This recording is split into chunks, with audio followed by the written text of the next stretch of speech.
Hello viewers, today we are going to solve or we are going to explain the example problem 7.7. Show that moment of a couple does not depend on the point about which you take the moments. So this is the diagram given. If you closely watch, this is the origin, point A, point B. This direction of force is in this direction F. Here the force, same force, but direction is minus F, R1, R2. Consider a couple as shown in figure 722, this diagram, acting on a rigid body. The forces F and minus F act respectively at points B and A. Force minus F. These points have position vectors R1 and R2. So we take this as the reference point or origin. So the position vector for A is R1 and for B is R2 with respect to the origin O. Let us take the moments of the forces about the origin. The moment of the couple is equal to sum of the moments of the two forces making the couple. Here we have only two forces. Suppose we have 3 or 4 forces, then we have to sum up all the 4 forces. Here we have only 2 forces. First we will consider at point A.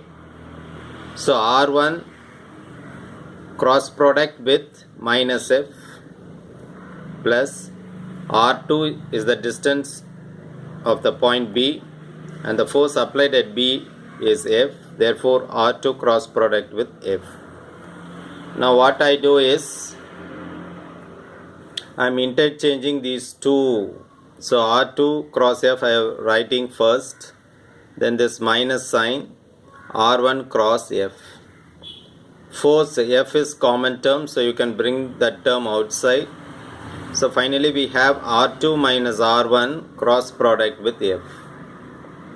Now if you closely watch the vector concept of this triangle, you can reach B from O to B by R2. You can move in this direction with a distance of R2.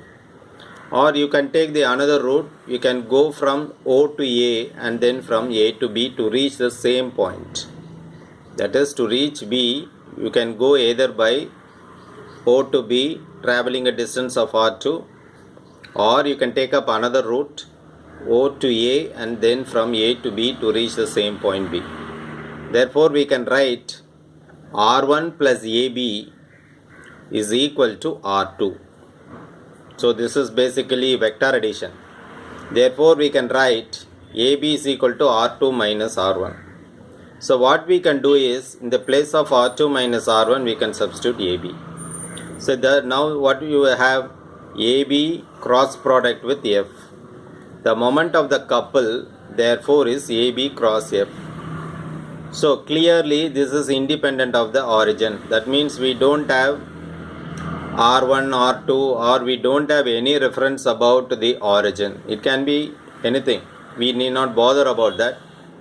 We just find the distance between the point A and point B.